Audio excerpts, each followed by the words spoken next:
Opa, bom dia, boa tarde, boa noite. Eu estou muito feliz que você tenha se juntado a mim nesse propósito. E hoje nós vamos ler de 2 Samuel, capítulo 1 ao capítulo 6. Davi recebe a notícia da morte de Saul. Depois da morte de Saul, Davi retornou de sua vitória sobre os amalequitas. Fazia 2 dias que ele estava em Ziclag, quando no terceiro dia chegou um homem que vinha do acampamento de Saul com as roupas rasgadas e terra na cabeça. Ao aproximar-se de Davi, prostrou-se com o rosto em terra, em sinal de respeito. Davi então lhe perguntou: De onde você vem? Ele respondeu: Fugi do acampamento israelita. Disse Davi: Conte-me o que aconteceu. E o homem contou: O nosso exército fugiu da batalha e muitos morreram. Saul e Jonatas também estão mortos. Então Davi perguntou ao jovem que lhe trouxera as notícias: Como você sabe que Saul e Jonatas estão mortos? O jovem respondeu: Cheguei por acaso ao Monte Gilboa, e lá estava Saul, apoiado em sua lança. Os carros de guerra e os oficiais da cavalaria estavam a ponto de alcançá-lo. Quando ele se virou e me viu, chamou-me gritando, e eu disse: Aqui estou. Ele me perguntou: Quem é você? Sou Amalequita, respondi. Então ele me ordenou: Venha aqui e mate-me. Estou na angústia da morte. Por isso aproximei-me dele e o matei, pois sabia que ele não sobreviveria ao ferimento. Peguei a coroa e o bracelete dele e trouxe-os a ti, meu senhor. Então Davi rasgou suas vestes e os homens que estavam com ele fizeram o mesmo. E se lamentaram, chorando e jejuando até o fim da tarde, por Saul e por seu filho Jonatas, pelo exército do Senhor e pelo povo de Israel, porque muitos haviam sido mortos à espada. E Davi perguntou ao jovem que lhe trouxera as notícias: De onde você é? E ele respondeu: Sou filho de um estrangeiro, sou amalequita.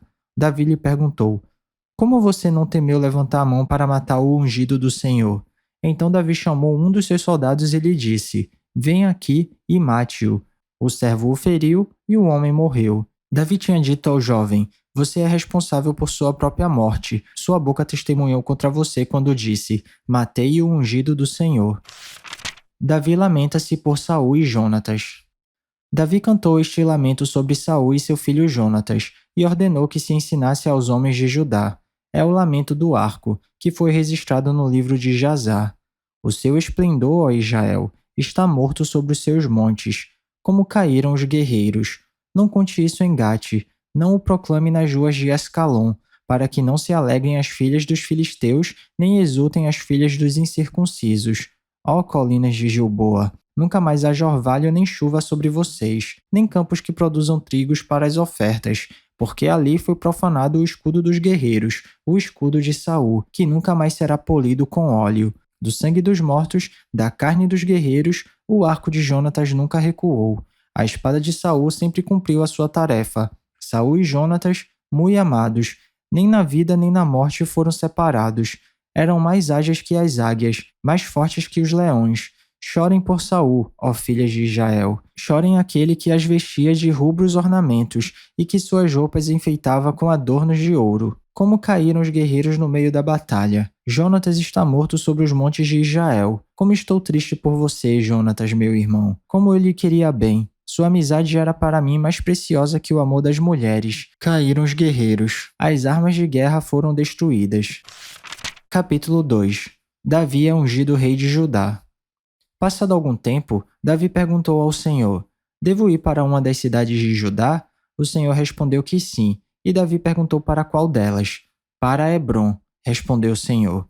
Então Davi foi para Hebrom com suas 2 mulheres, Ainoã de Jezreel e Abigail, viúva de Nabal, o carmelita. Davi também levou os homens que o acompanhavam, cada um com sua família, e estabeleceram-se em Hebrom e nos povoados vizinhos. Então os homens de Judá foram a Hebrom e ali ungiram Davi rei da tribo de Judá. Informado de que os habitantes de Jabes-Gileade tinham sepultado Saul, Davi enviou-lhes mensageiros que lhes disseram: O Senhor os abençoe pelo seu ato de lealdade, dando sepultura a Saul, seu rei. Seja o Senhor leal e fiel para com vocês. Também eu firmarei minha amizade com vocês, por terem feito essa boa ação. Mas agora, sejam fortes e corajosos, pois Saul, seu senhor, está morto, e já fui ungido rei pela tribo de Judá. Isbosete proclamado rei de Israel. Enquanto isso, Abner, filho de Ner, comandante do exército de Saul, levou Isbosete, filho de Saul, a Maanaim, onde proclamou rei sobre Gileade, Assuri, Jezreel, Efraim, Benjamim e sobre todo o Israel. Isbosete, filho de Saul, tinha 40 anos de idade quando começou a reinar em Israel, e reinou 2 anos. Entretanto, a tribo de Judá seguia Davi, que a governou em Hebrom por 7 anos e 6 meses. A guerra entre Judá e Israel. Abner, filho de Ner, e os soldados de Isbosete, filho de Saul, partiram de Maanaim e marcharam para Gibeon. Joabe, filho de Zeruia, e os soldados de Davi foram ao encontro deles no açude de Gibeon. Um grupo posicionou-se num lado do açude, o outro grupo no lado oposto. Então Abner disse a Joabe: "Vamos fazer alguns soldados lutarem diante de nós." Joabe respondeu: "De acordo." Então 12 soldados aliados de Benjamim e Isbosete, filho de Saul, atravessaram o açude para enfrentar 12 soldados aliados de Davi. Cada soldado pegou o adversário pela cabeça e fincou-lhe o punhal no lado, e juntos caíram mortos. Por isso aquele lugar, situado em Gibeon, foi chamado Elcate Hazurim. Houve uma violenta batalha naquele dia, e Abner e os soldados de Israel foram derrotados pelos soldados de Davi. Estavam lá Joabe, Abisai e Azael, os 3 filhos de Zeruia, e Azael, que corria como uma gazela em terreno plano, perseguiu Abner sem se desviar nem para a direita nem para a esquerda. Abner olhou para trás e perguntou: "É você, Azael?" "Sou eu", respondeu ele. Disse-lhe então Abner: "É melhor você se desviar para a direita ou para a esquerda, capturar um dos soldados e ficar com as armas dele." Mas Azael não quis parar de persegui-lo. Então Abner advertiu Azael mais uma vez: "Pare de me perseguir, não quero matá-lo. Como eu poderia olhar seu irmão Joabe nos olhos de novo?" Como, porém, Azael não desistiu de persegui-lo, Abner cravou no estômago dele a ponta da lança que saiu pelas costas, e ele caiu morrendo ali mesmo. E paravam todos os que chegavam ao lugar onde Azael estava caído. Então Joabe e Abisai perseguiram Abner. Ao pôr do sol, chegaram à colina de Amá, defronte de Gia, no caminho para o deserto de Gibeon. Os soldados de Benjamim, seguindo Abner, reuniram-se formando um só grupo e ocuparam o alto de uma colina. Então Abner gritou para Joabe: "O derramamento de sangue vai continuar? Não vê que isso vai trazer amargura? Quando é que você vai mandar o seu exército parar de perseguir os seus irmãos?" Respondeu Joabe: "Juro pelo nome de Deus que se você não tivesse falado, o meu exército perseguiria os seus irmãos até de manhã." Então Joabe tocou a trombeta, e o exército parou de perseguir Israel e de lutar. Abner e seus soldados marcharam para Arabá durante toda a noite. Atravessaram o Jordão, marcharam durante a manhã inteira e chegaram a Maanaim. Quando Joabe voltou da perseguição a Abner, reuniu todo o exército e viram que faltava 19 soldados além de Azael. Mas os soldados de Davi tinham matado 360 benjamitas que estavam com Abner. Levaram Azael e o sepultaram no túmulo de seu pai, em Belém. Depois disso, Joabe e seus soldados marcharam durante toda a noite e chegaram a Hebrom ao amanhecer. Capítulo 3. A guerra entre as famílias de Saul e de Davi durou muito tempo. Davi tornava-se cada vez mais forte, enquanto a família de Saul se enfraquecia. Os filhos de Davi em Hebrom. Estes foram os filhos de Davi nascidos em Hebrom. O seu filho mais velho era Amnon, filho de Ainoã de Jezreel. O segundo, Quileabe, de Abigail, viúva de Nabal, de Carmelo. O terceiro, Absalão, de Maaca, filho de Talmai, rei de Gesur. O quarto, Adonias, de Ragite. O quinto, Cefatias, de Abital. E o sexto, Itreão, de sua mulher Eglá. Esses foram os filhos de Davi que lhe nasceram em Hebrom. O apoio de Abner a Davi. Enquanto transcorria a guerra entre as famílias de Saul e de Davi, Abner foi ficando poderoso na família de Saul. Saul tivera uma concubina chamada Rispa, filha de Aiá. Certa vez, Isbosete perguntou a Abner: "Por que você se deitou com a concubina de meu pai?" Abner ficou furioso com a pergunta de Isbosete e exclamou: "Por acaso eu sou um cão a serviço de Judá? Até agora tenho sido leal à família de Saul, seu pai, e aos parentes e amigos dele, e não deixei que você caísse nas mãos de Davi. Agora você me acusa de um delito envolvendo essa mulher. Que Deus me castigue com todo rigor se eu não fizer por Davi o que o Senhor lhe prometeu sob juramento, tirar o reino da família de Saul e estabelecer o trono de Davi sobre Israel e Judá, de Dan a Berseba." Isbosete não respondeu nada a Abner, pois tinha medo dele. Então Abner enviou mensageiros a Davi com esta proposta: "A quem pertence esta terra? Faz um acordo comigo e eu te ajudarei a conseguir o apoio de todo o Israel." "Está bem", disse Davi. farei um acordo com você, mas com uma condição. Não compareça à minha presença quando vier me ver, sem trazer-me Mical, filha de Saul. E Davi enviou mensageiros a Isbosete, filho de Saul, exigindo: entregue-me minha mulher Mical, com quem me casei pelo preço de 100 prepúcios de filisteus. Diante disso, Isbosete mandou que a tirassem do seu marido Paltiel, filho de Laís. Mas Paltiel foi atrás dela e a seguiu chorando até Baurim. Então Abner ordenou-lhe que voltasse para casa e ele voltou. Nesse meio tempo, Abner enviou esta mensagem às autoridades de Israel: já faz algum tempo que vocês querem Davi como rei. Agora é o momento de agir, porque o Senhor prometeu a Davi: por meio de Davi, meu servo, livrarei Israel do poder dos filisteus e de todos os seus inimigos. Abner também falou pessoalmente com os benjamitas. Depois, foi a Hebrom dizer a Davi tudo o que Israel e a tribo de Benjamim haviam aprovado. Quando Abner, acompanhado de 20 homens, apresentou-se a Davi em Hebrom, este ofereceu um banquete para ele e para os homens que o acompanhavam. Disse então Abner a Davi: deixa que eu me vá e reúna todo o Israel, meu senhor, para que façam um acordo contigo, ó rei, e reine sobre tudo o que desejares? Davi o deixou ir, e ele se foi em paz. Joabe mata Abner. Naquele momento, os soldados de Davi e Joabe voltavam de um ataque, trazendo muitos bens. Abner, porém, já não estava com Davi em Hebrom, porque Davi o tinha deixado partir em paz. Quando Joabe chegou com todo o seu exército, contaram-lhe que Abner, filho de Ner, se apresentara ao rei, que o tinha deixado ir em paz. Então Joabe foi falar com o rei e lhe disse: que foi que fizeste? Abner veio à tua presença e o deixaste ir? Conheces Abner, filho de Ner, ele veio para enganar-te, observar os teus movimentos e descobrir tudo o que estás fazendo. Saindo da presença de Davi, Joabe enviou mensageiros atrás de Abner, e eles o trouxeram de volta, desde a cisterna de Sirá. Mas Davi não ficou sabendo disso. Quando Abner retornou a Hebrom, Joabe o chamou à parte, na porta da cidade, sob o pretexto de falar-lhe em particular, e ali mesmo o feriu no estômago. E Abner morreu por ter derramado o sangue de Azael, irmão de Joabe. Mais tarde, quando Davi soube o que tinha acontecido, disse: eu e o meu reino, perante o Senhor, somos para sempre inocentes do sangue de Abner, filho de Ner. Cai a responsabilidade pela morte dele sobre a cabeça de Joabe e de toda a sua família. Jamais falte entre os seus descendentes quem sofra fluxo ou lepra, quem use muletas, quem morra à espada ou quem passe fome. Assim, Joabe e seu irmão Abisai mataram Abner, porque ele havia matado Azael, irmão deles, na batalha de Gibeon. Então Davi disse a Joabe e a todo o exército que o acompanhava: rasguem suas vestes, vistam roupas de luto e vão chorando à frente de Abner. E o rei Davi seguiu atrás da maca que levava o corpo. Enterraram-no em Hebrom e o rei chorou em alta voz junto ao túmulo de Abner, como também todo o povo.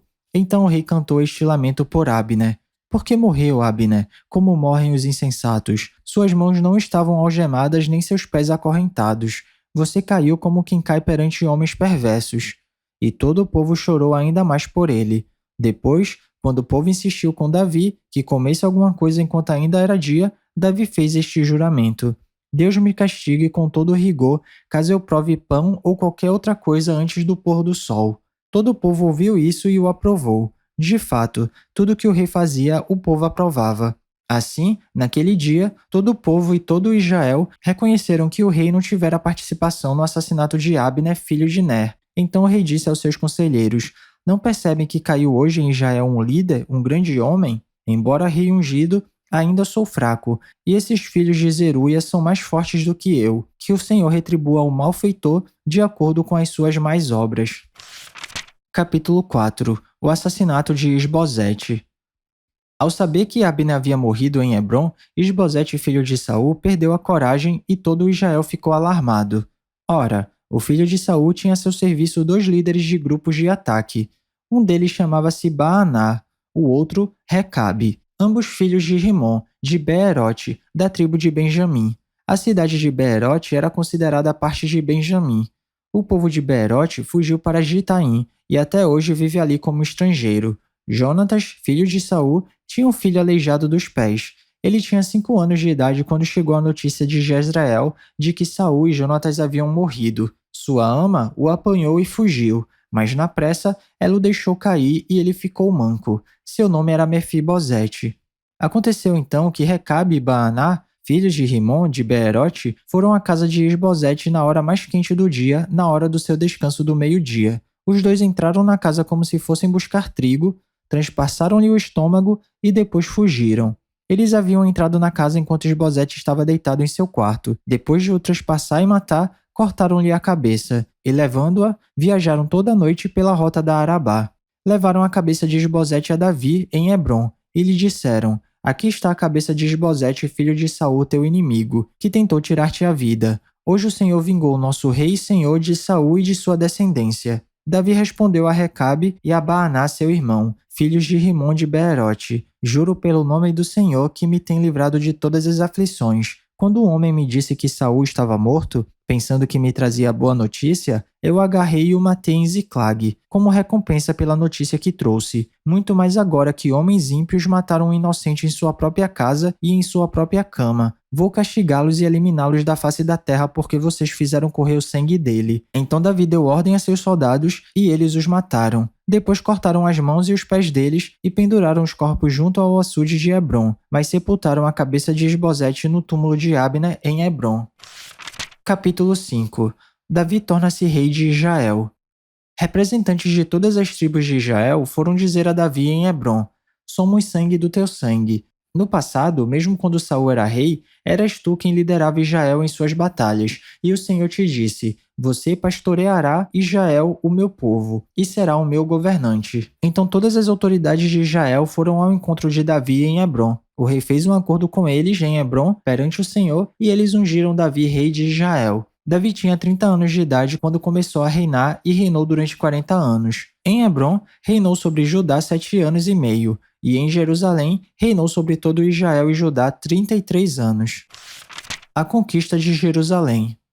O rei e seus soldados marcharam para Jerusalém para atacar os jebuseus, que viviam lá, e os jebuseus disseram a Davi: Você não entrará aqui, até os cegos e os aleijados podem se defender de você. Eles achavam que Davi não conseguiria entrar, mas Davi conquistou a fortaleza de Sião, que veio a ser cidade de Davi. Naquele dia, disse Davi: Quem quiser vencer os jebuseus terá que utilizar a passagem de água para chegar àqueles cegos e aleijados, inimigos de Davi. É por isso que diziam: Os cegos e aleijados não entrarão no palácio. Davi passou a morar na fortaleza e chamou-a Cidade de Davi. Construiu defesas na parte interna da cidade desde o Milo. E ele se tornou cada vez mais poderoso, pois o Senhor, o Deus dos exércitos, estava com ele. Pouco depois, Irão, rei de Tiro, enviou a Davi uma delegação que trouxe toras de cedro e também carpinteiros e pedreiros que construíram um palácio para Davi. Então Davi teve certeza de que o Senhor o confirmara como rei de Israel e que seu reino estava prosperando por amor de Israel, seu povo. Depois de mudar-se de Hebrom para Jerusalém, Davi tomou mais concubinas e esposas e gerou mais filhos e filhas. Estes são os nomes dos que lhe nasceram ali: Samua, Sobabe, Natã, Salomão, Ibá, Elisua, Nefeg, Jafia, Elisama, Eliada e Elifelete. Davi derrota os filisteus. Ao saberem que Davi tinha sido ungido rei de Israel, os filisteus foram com todo o exército prendê-lo, mas Davi soube disso e foi para a fortaleza. Tendo os filisteus se espalhado pelo vale de Refaim, Davi perguntou ao Senhor: Devo atacar os filisteus? Tu os entregarás nas minhas mãos? O Senhor lhe respondeu: Vá, eu os entregarei nas suas mãos. Então Davi foi a Baal-Perazim e lá os derrotou. E disse: Assim como as águas de uma enchente causam destruição, pelas minhas mãos o Senhor destruiu os meus inimigos diante de mim. Então aquele lugar passou a ser chamado Baal-Perazim.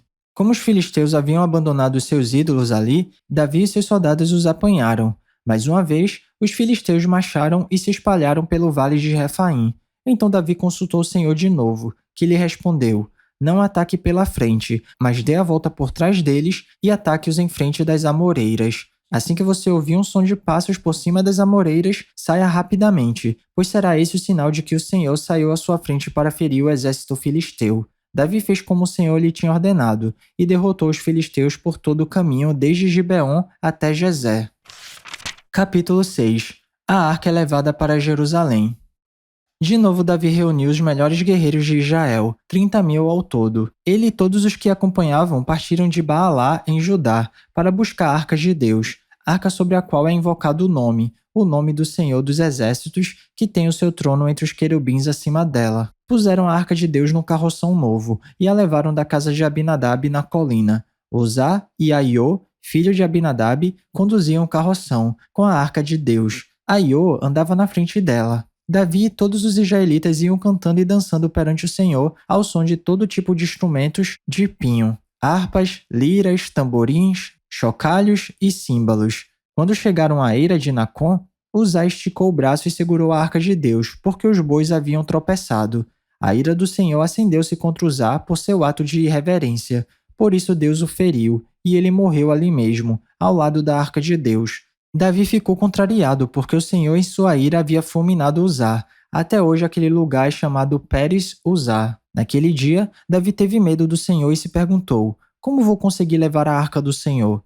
Por isso, ele desistiu de levar a arca do Senhor para a cidade de Davi. Em vez disso, levou-a para a casa de Obed-Edom de Gate. A arca do Senhor ficou na casa dele por 3 meses, e o Senhor o abençoou e a toda a sua família. E disseram ao rei Davi: o Senhor tem abençoado a família de Obed-Edom e tudo o que ele possui, por causa da arca de Deus. Então Davi, com grande festa, foi à casa de Obed-Edom e ordenou que levassem a arca de Deus para a cidade de Davi. Quando os que carregavam a arca do Senhor davam 6 passos, eles sacrificavam um boi e um novilho gordo. Davi, vestindo o colete sacerdotal de linho, foi dançando com todas as suas forças perante o Senhor, enquanto ele e todos os israelitas levavam a arca do Senhor ao som de gritos de alegria e de trombetas. Aconteceu que, entrando a arca do Senhor na cidade de Davi, Mical, filha de Saul, observava de uma janela, e ao ver o rei dançando e celebrando perante o Senhor, ela o desprezou em seu coração. Eles trouxeram a arca do Senhor e a colocaram na tenda que Davi lhe havia preparado, e Davi ofereceu holocaustos e sacrifícios de comunhão perante o Senhor.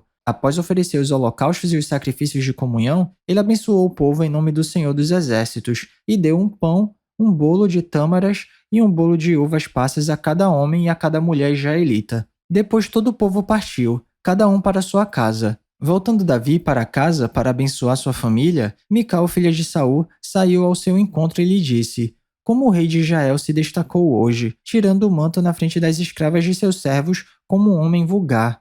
Mas Davi disse a Mical: foi perante o Senhor que eu dancei, perante aquele que me escolheu em lugar de seu pai, ou de qualquer outro da família dele, quando me designou soberano sobre o povo do Senhor, sobre Israel. Perante o Senhor celebrarei, e me rebaixarei ainda mais, e me humilharei aos meus próprios olhos, mas serei honrado por essas escravas que você mencionou. E até o dia de sua morte, Mical, filha de Saul, jamais teve filhos. E é isso, chegamos ao final da nossa leitura. Eu espero que você tenha gostado. Se alguma coisa soar estranha ou diferente, eu te encorajo a dar uma pesquisada a respeito disso, porque apesar da Bíblia ser um livro muito atual, ela foi escrita numa época e numa cultura diferente da nossa. Então vale a pena dar uma pesquisada para entender melhor os contextos históricos e culturais. Ah, e esse vídeo aqui não é para substituir o devocional não, tá? É só um plus, é só um bônus, é só um incentivo. Continue tendo seu tempo especial com Deus, e se alguma palavra tocar seu coração e se você quiser compartilhar comigo aqui nos comentários, fica à vontade que eu vou ficar muito feliz de ler. Não se esquece de ativar as notificações do canal para não perder nenhum vídeo e tamo junto. Cheirinho no coçarão, que Papai do Céu abençoe e até amanhã.